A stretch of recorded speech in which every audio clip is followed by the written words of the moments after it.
can take the boy out of Brooklyn. Can't always take Brooklyn out of the boy. I have the same instincts that I've had. They don't go away.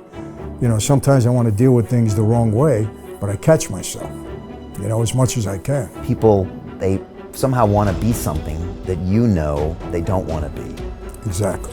But yet we still have this thirst, this want. How do you explain that? Why is everyone so fascinated with this lifestyle? You know, Brian, for any kids listening, I always say the mob life, Cosa Nostra Mafia, evil lifestyles. Gang life, the same thing. Why? Not because the guys are evil. Look, I met a lot of good guys in that. I really did. And I was one of the guys, so I'm not going to call people evil. But the lifestyle is evil because I don't know any family of any member of that life that hasn't been destroyed, devastated. So any lifestyle that does that to a family has got to be evil, bad. And that's why I tell these young kids, you cannot stay on the street. You're going to destroy your family and yourself. I don't want to wake up. I want to lay here, I don't even want to wake up. A prison guard walked by my cell. Franzese, you okay? He said, get away from me, man. I said, I chased him, I don't want to talk to him. He came back a minute later, he pushes a Bible through the slot on the door, and that was a life-changing experience for me. Brian, I've seen people come out of situations, put mine to shame, that they should be so congratulated on how they were able to overcome obstacles and circumstances, really. To others looking at me, it's like, wow, Michael, and I understand that. But to me, looking at others, I'm in awe. So a lot of people have been able to do this. You gotta be determined, you gotta surround yourself with the right people. And for me, it's a faith God thing. I believe God has had a different plan and a purpose for my life. Made that very clear. Not perfect, I still do things wrong, but my intent is right.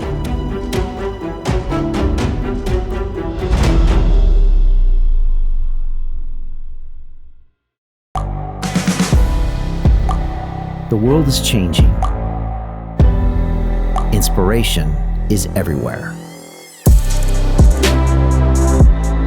It has never been so easy to connect, share, and bring people together. We're learning from others and finding the best in ourselves. Challenging our beliefs. Sharing our vulnerability. Overcoming our fears. Transforming ourselves so we can transform the world. How far can we go? This is London Real. I am Brian Rose. My guest today is...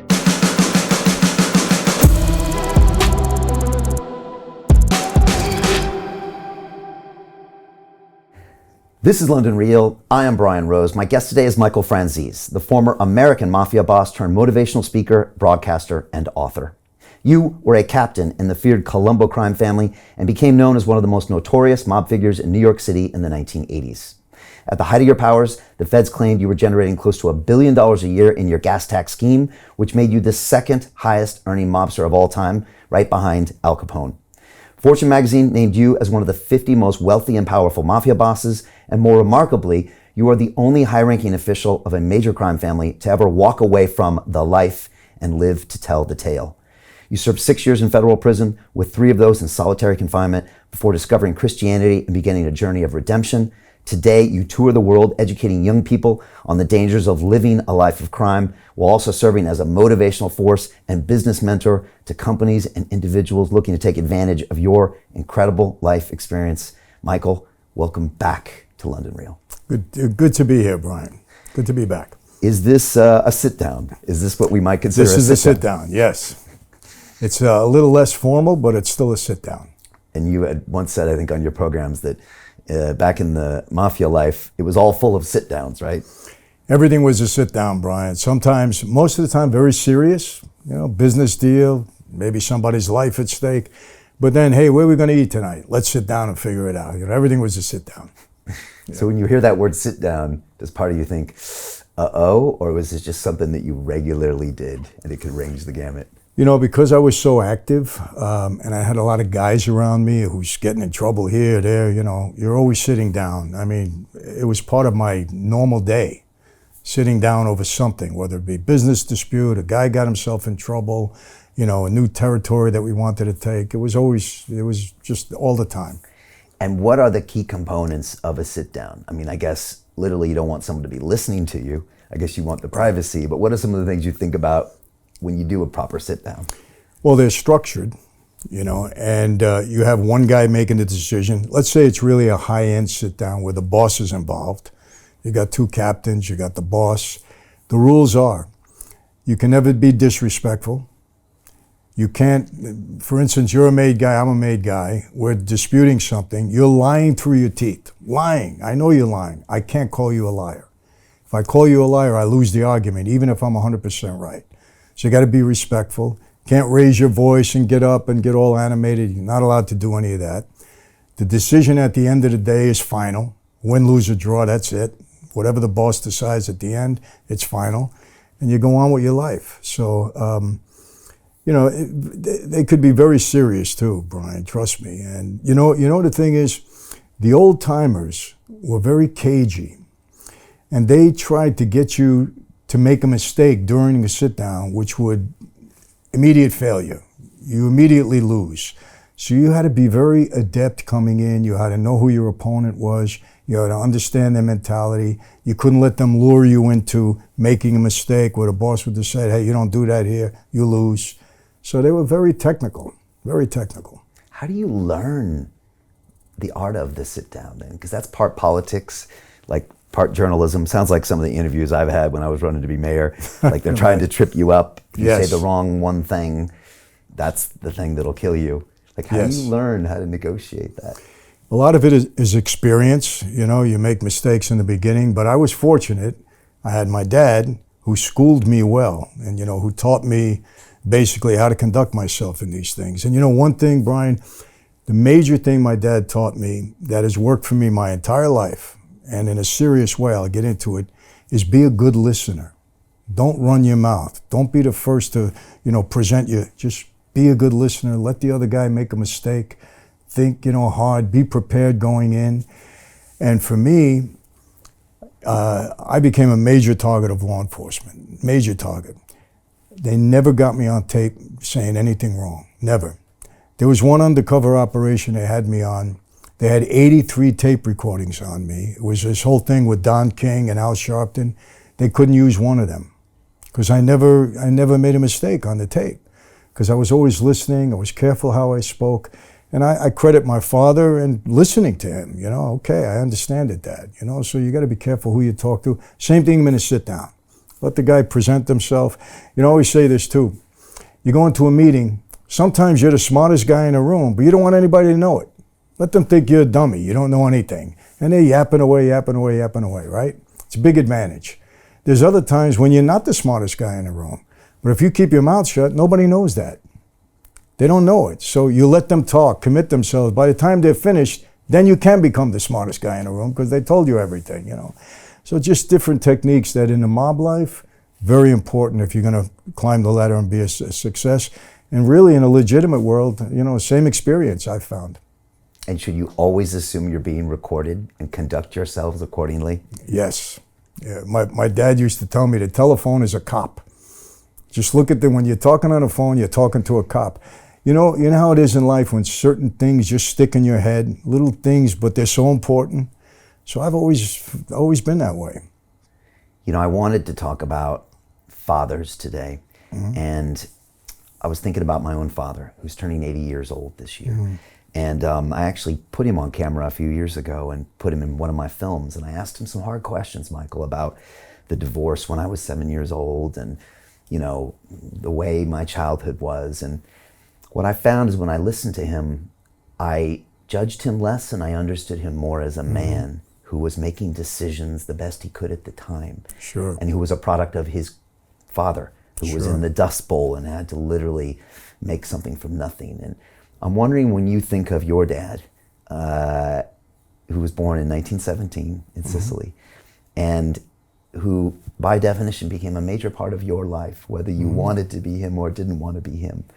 When you think about him as a man, Sonny Franzese, what do you think of? Who was that man? And has your concept of him changed over the course of your life? Yeah, let me correct one thing. He was born in Naples, Napoli. In Naples. Yeah, I don't want him to get mad at me. I say it sincerely. Napoli, all right. But yes, my perception of him has changed. Unfairly at times, and I'll tell you why. He was my absolute idol growing up. I loved my dad. I idolized my dad. He was a man's man. He was a good father, a good husband to my mother, before all the stuff started with him. And then it became just crazy havoc when he became this major target of law enforcement, and all the harassment that him and our family went through changes things. But, you know, unfairly, my dad did all this time in prison. And before he went in, he was an icon in that life. I mean, amazing, right?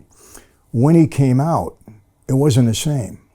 And I expected it to be the same for him, unfairly, because prison takes its toll, and that street takes its toll. Different people move into different places. So I was waiting to see Sonny Franzese take over the world again. It didn't happen. He still had respect, don't get me wrong, but it didn't happen. And by that time, I was a made guy myself. So I'm figuring it's me and him. This is it. It didn't happen that way. So I kind of lost, all right, he is human. He's not the main guy in his life. There are other guys, you know? And again, that could have been a little unfair, or maybe it was just me growing up and understanding the experience, you know? But I can tell you this, I love my dad till the end. Obviously, when I walked away from the life, that was a major issue between he and I. But we patched that up because he understood I wasn't there to hurt anybody. I just wanted to preserve my family life, basically. And the one issue I had with my dad is...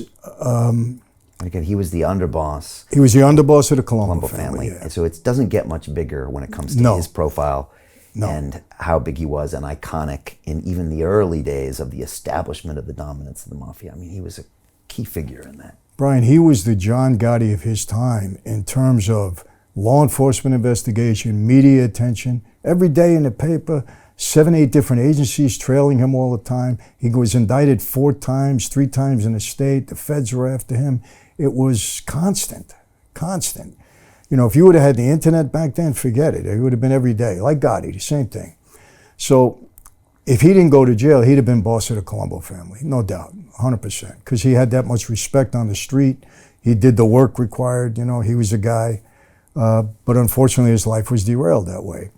But the one issue I had with him, when we finally sat down, I said, Dad, do you realize that this life destroyed our family? My sister dies of an overdose of drugs. My brother, 25 years a drug addict, drove us crazy, ended up cooperating with the government, becoming an informant, testified against my dad. I mean, it doesn't get any worse than that.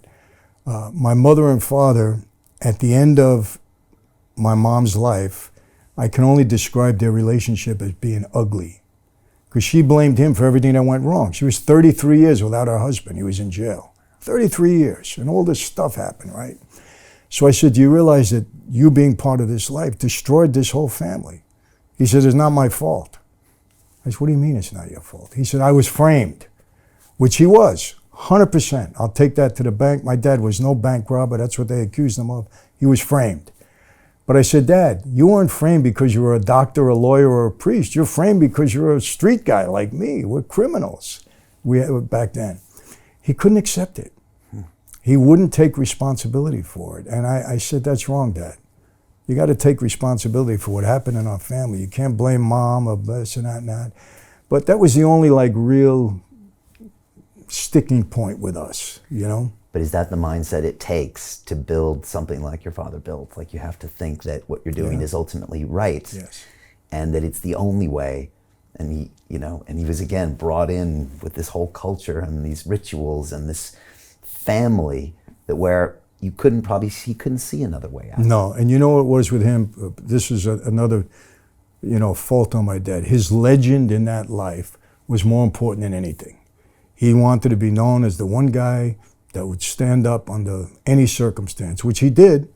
I mean, he could have cooperated. They would have cut him slack, but no way. He died with his boots on. He wouldn't want to be known as anything else. And that was it. But unfortunately, he sacrificed his family. And that's why, you know, Brian, for any kids listening, I always say the mob life, Cosa Nostra Mafia, evil lifestyles. Gang life, the same thing. Why? Not because the guys are evil. Look, I met a lot of good guys in that. I really did. And I was one of the guys, so I'm not going to call people evil. But the lifestyle is evil because I don't know any family of any member of that life that hasn't been destroyed, devastated. So any lifestyle that does that to a family has got to be evil, bad. And that's why I tell these young kids, you cannot stay on the street. You're going to destroy your family and yourself. That's it. So crime doesn't pay. Is it a karma issue? Is it just if you're doing bad things will happen to you? How do you view it now? You know, look, I don't know if I believe in karma. You know, as a Christian, I believe that you reap what you sow. So I guess you can call that karma. You know, you reap what you sow in life. But, you know, it's, you can't hang out with the wrong people and be accountable to the wrong people, continue to do the wrong things and think it's going to end up okay. You know, it's the definition of insanity, you know, keep doing the same wrong thing, think you're going to have a different outcome. So, you know, and look, in this life I have found out, number one, we are who we hang out with. We're judged by the people we surround ourselves with and who we are accountable to. When I was on the street, I was accountable to my oath, to my boss. I was a criminal. Every day of my life on the street, I'm violating the laws of God and the laws of man because that's who I was accountable to. Now, you know, with the grace of God, I've been able to, you know, transform that part of my life. I'm accountable to God, to my wife, to my children, to people that trust me. So I'm on the right path. I try to stay on it. But, you know, remember this, you know, it's what I tell these guys too. You can take the boy out of Brooklyn. Can't always take Brooklyn out of the boy. I have the same instincts that I've had. They don't go away. You know, sometimes I want to deal with things the wrong way, but I catch myself, you know, as much as I can. But this is a tough life to navigate. There really is, Brian. And I think you've experienced that. I have. And meanwhile, you've got the public that are fascinated and almost idolize this gangster lifestyle. Yes. The movies, the casinos, the Goodfellas. Part of the reason you get so much attention and exposure. People, they somehow want to be something that you know they don't want to be. Exactly. But yet we still have this thirst, this want. How do you explain that? Why is everyone so fascinated with this lifestyle? You know, I don't know if you've been watching or have you seen yet, I don't know if it's here yet, but there's a new television series called The Offer. No. Okay. When you get it, watch it. It's very good. And it's the prequel to the making of The Godfather, how The Godfather got made. And at the same time, they're telling the story of Joe Colombo, the Italian-American Civil Rights League, and how that turned out to be his demise. But it also tells how much influence that Colombo and our family had over the making of The Godfather. Now that was my era. I was right there throughout all. So it's exciting to watch the show. There's some discrepancies, but it's a great show. The actors are everybody's doing a great job. But what was my point on this? Where were we going with it? You made the ultimate form of media that then allowed people to idolize that lifestyle, which was The Godfather. Here's the thing. It's all about the media. It's all about entertainment. I mean, look, when The Godfather came out, guys on the street were acting different because it elevated the persona of guys on the street in a big way. I'm telling you, I witnessed it. I watched it. All of these movies. I speak to young kids. Michael, come on, man. You know, you had the cars, you had the money, you had all the women, you had people catering to you all the time. I said, I know. That was Goodfellas, right? Did you watch the second half of the movie? Who got killed? Who lost everything? Who went to jail? They don't see that. They only see the money, the power, and that's an aphrodisiac to people. Brian, when I first started speaking, I was pretty well known in New York. We had a hot name. Maybe on the West Coast, Florida, yes, because where I got indicted there too. In the Midwest, Texas, nobody knew who I was. They put on a marquee, the mob guy is going to be there, standing room only. People are interested in the lifestyle. It's all the media, Hollywood, entertainment, the news. I mean, John Gotti, come on. You know, how many people wanted to be John Gotti? How many people wanted to be Michael Corleone, Vito Corleone? It's the media. Because they see the upside, but they don't see what comes. They don't see it, and they don't pay attention to it. Right, right. It's almost like the movie Wall Street. You see Gordon Gekko, but you don't realize at the end everybody went to jail. Exactly. Right, and so it's a human concept. Maybe we want something, we don't want to pay for it. Yes, and you know, my wife and I were talking. There was, I don't remember, it was an FBI agent at a conference. Yeah, I think it was at a conference, and they asked, "What's this fascination with the mob?" And I think he gave a good answer. He said, England has their royalty, United States has the Mafia. And that's how and you know, I thought about it. I said, I think he's right.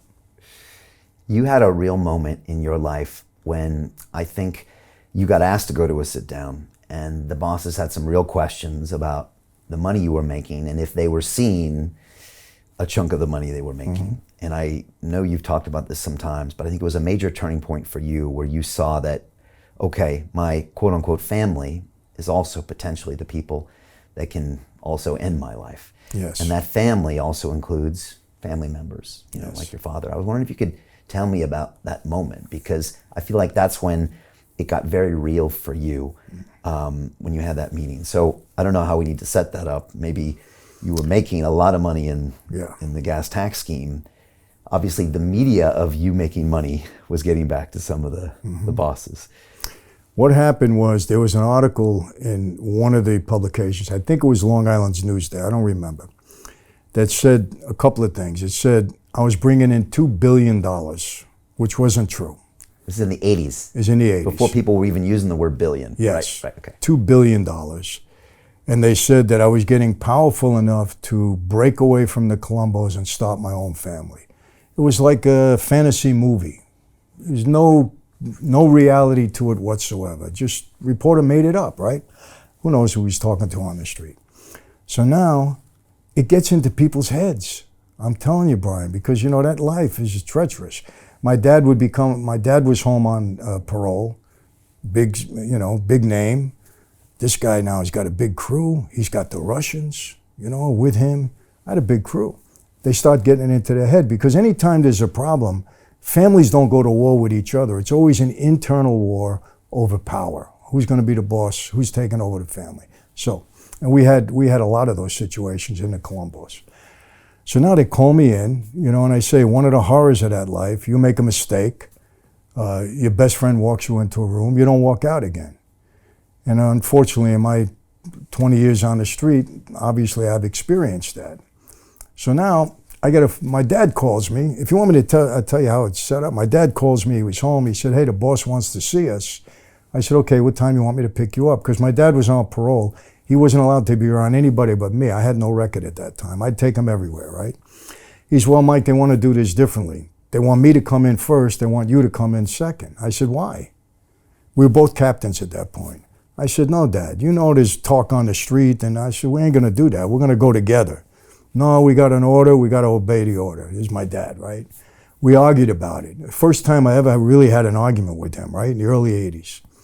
Finally, I threw my hands up. We're in the driveway of his house in Long Island.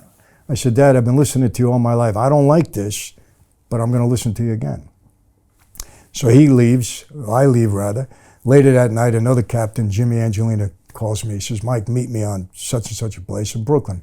The boss was on parole, so we had to have a covert meeting, make sure we weren't being followed, right? So I park my car. I get in the car. Jimmy picks me up.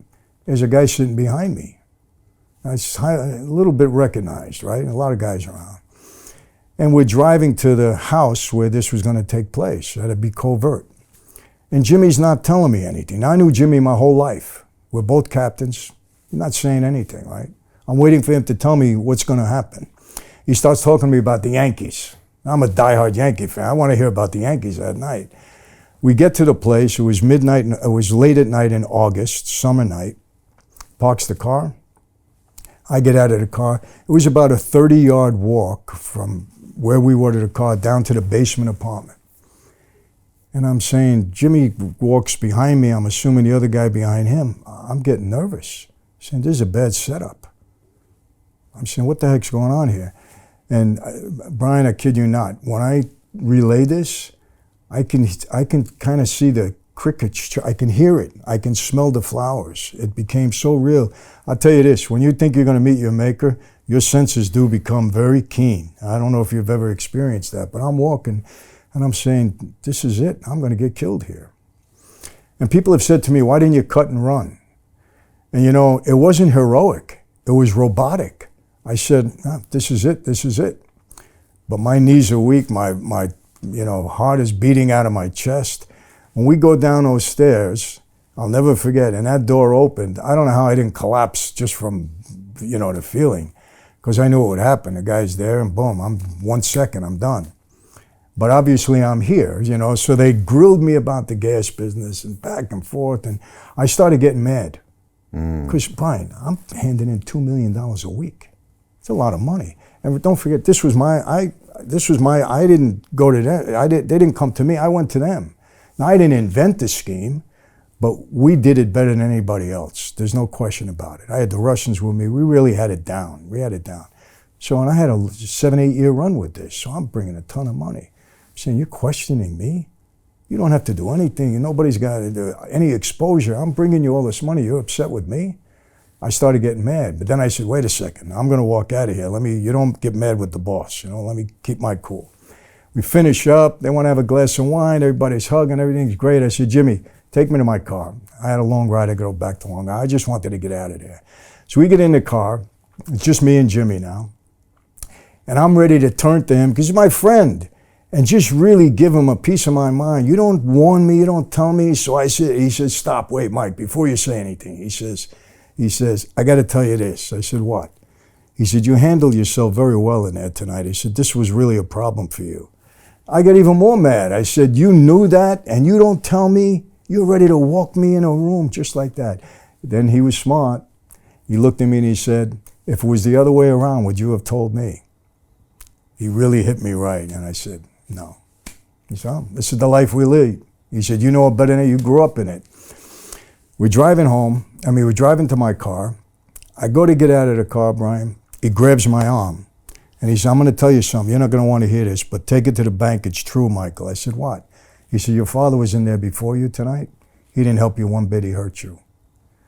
Brian, I was devastated. First of all, I couldn't process it right away. My father, him and I were like this. And as I'm walking back to my car, I said, okay, I get it. I know my dad so well. He didn't go out of his way to hurt me, but what he said is, hey, I don't do anything. If my son is stealing, he takes care of everything. I don't do anything. He kind of just, instead of saying my son would never do that and just really stand up, because if he got a little angry, he can get away with it. He's my Sonny Franzese. So, but he didn't do that. And he kind of threw me under the bus. And what happened to me after that, I said, man, if this life can separate father and son, what do we really have here? Now, I didn't meet my wife till some time later, but I can tell you this, Brian, as much as I fell in love with her, if this incident didn't happen, I don't know if I would have ever walked away from the life, because I don't know if I could have hurt my father in that regard. Right. More for him than anything else. Why didn't he stand up for you?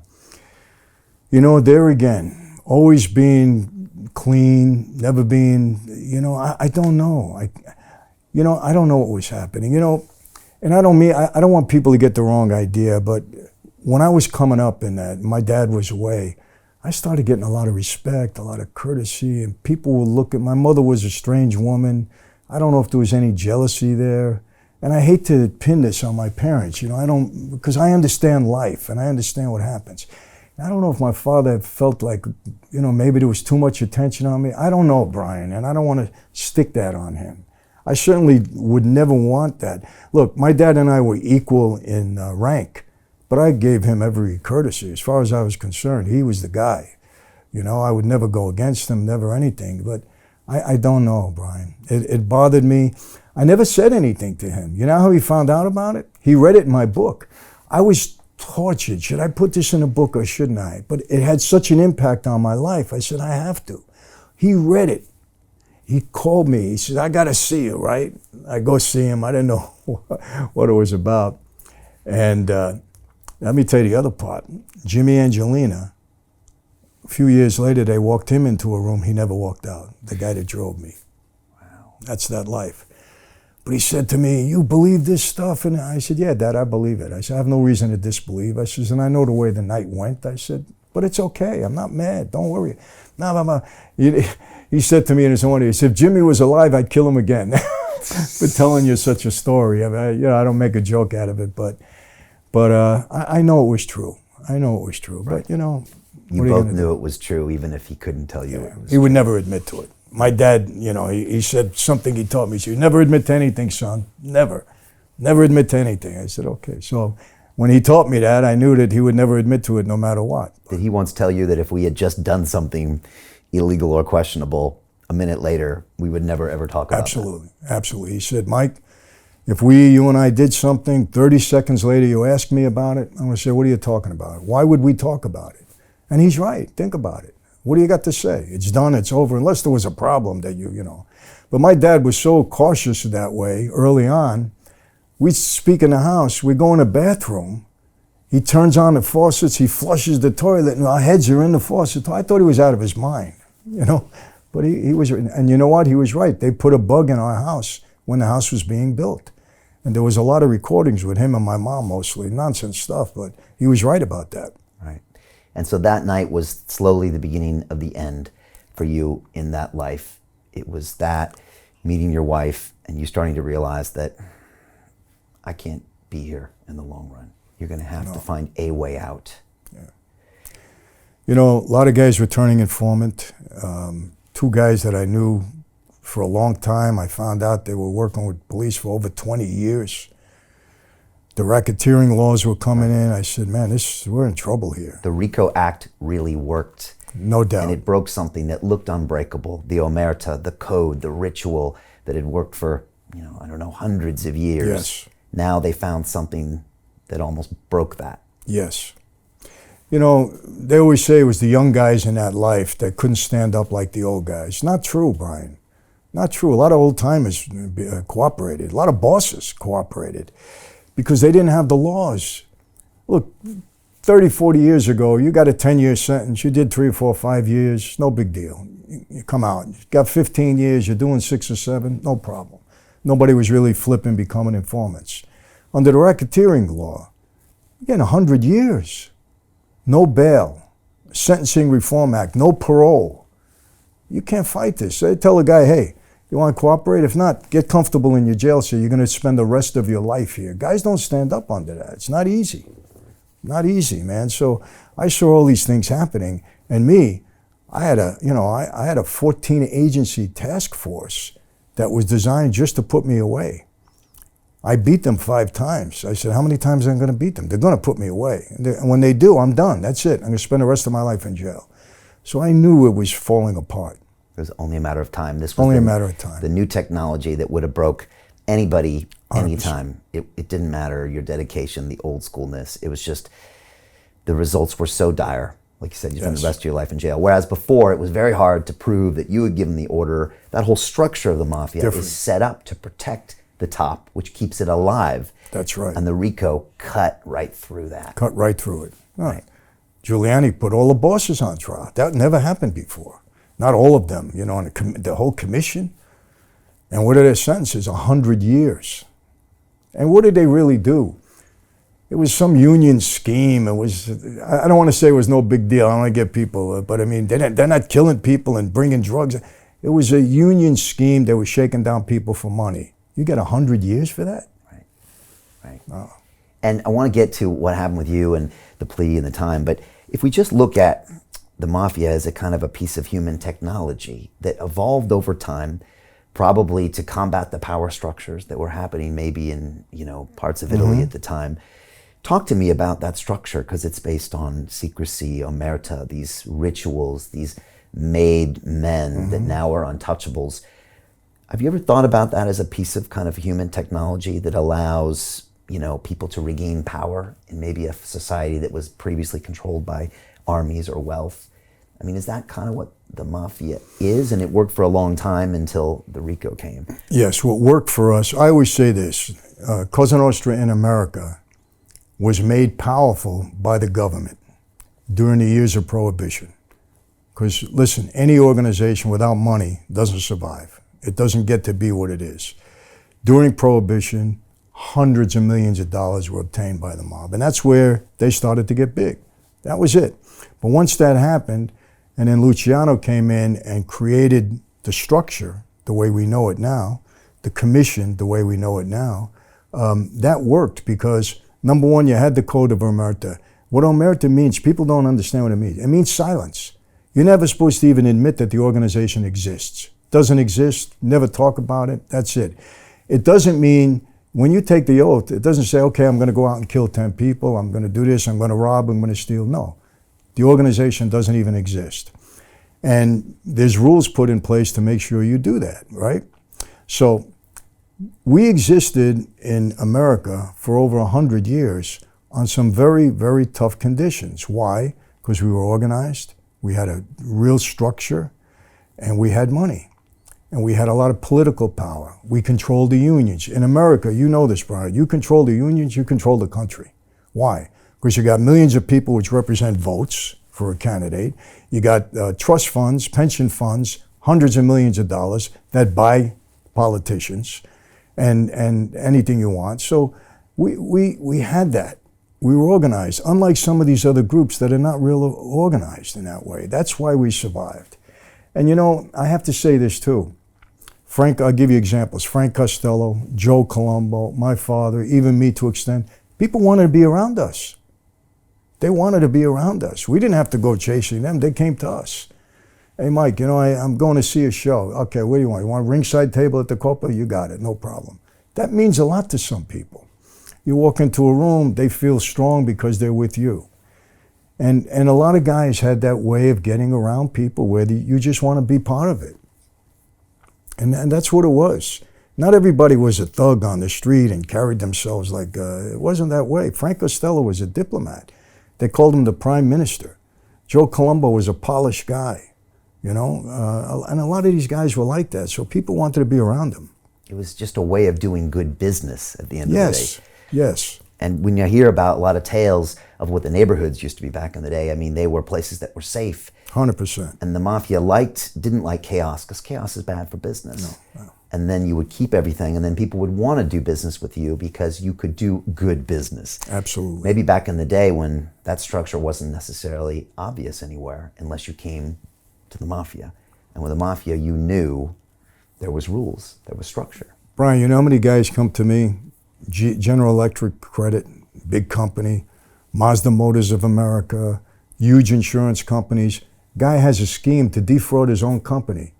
They will come to me because they figure, number one, I could finance it for it, and I could protect them, and I'm never going to snitch on them. They would come to us. People think that, you know, mob guys would sit in their social clubs and figure, okay, we're going to go after this company or that company or this company. No, they would come to us. The whole gas thing, I didn't invent it. I didn't even know what the guy was talking about. He came to me with a scheme, and I was able to blow it up into something huge. But that's how most of these things happened. Because you could bring protection, capital, structure, and then they would get paid. You're a bit like the stock market, the government, and the army all rolled up into one, right? Yeah. And I don't mind if you're stealing from the government, because who cares? You know, my targets when I was on the street, you know, we weren't going to neighborhoods and robbing houses and all of that. And my whole crew said, that's hands off. We don't do that. That's it. Bank, they got plenty of money.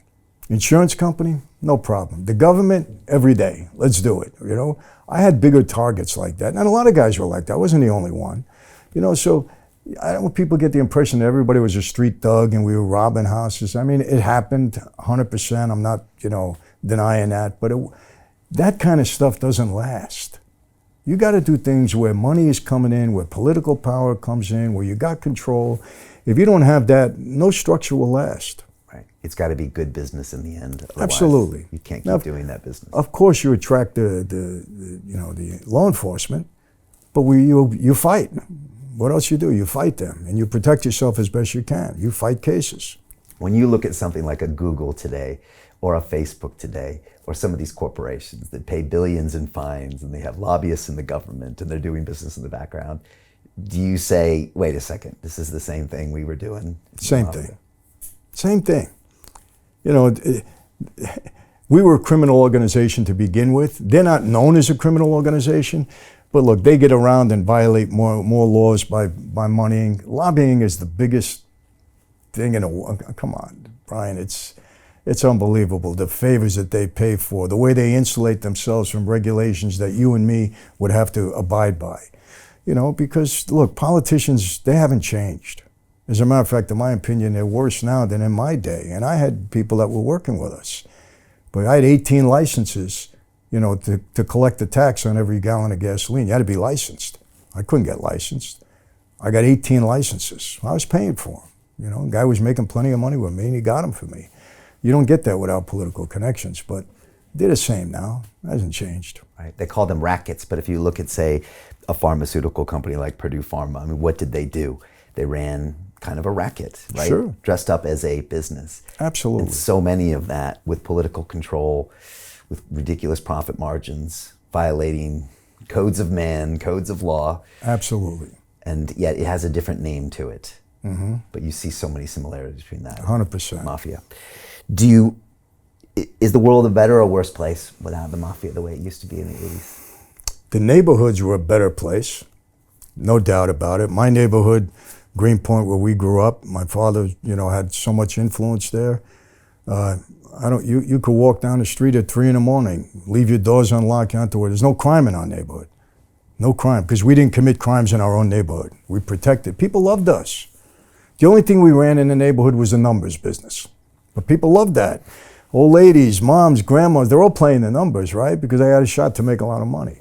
And what now? The government has legal numbers business. They took it from us. Same thing.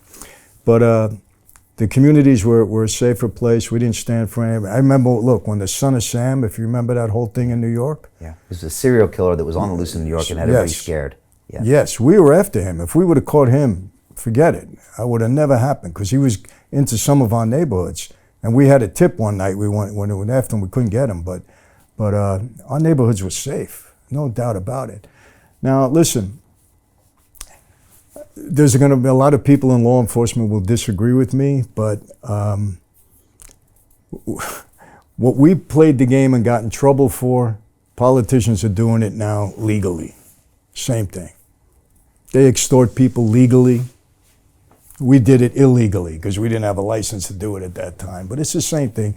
I wrote a book. Tell me about it. Yeah, A Mafia Democracy. Brian, it's not a fluff piece, and it's not. I did a lot of research, but what got me going on this, I'm watching it. You know, I'll be honest, 10 years ago, I wasn't as interested in politics.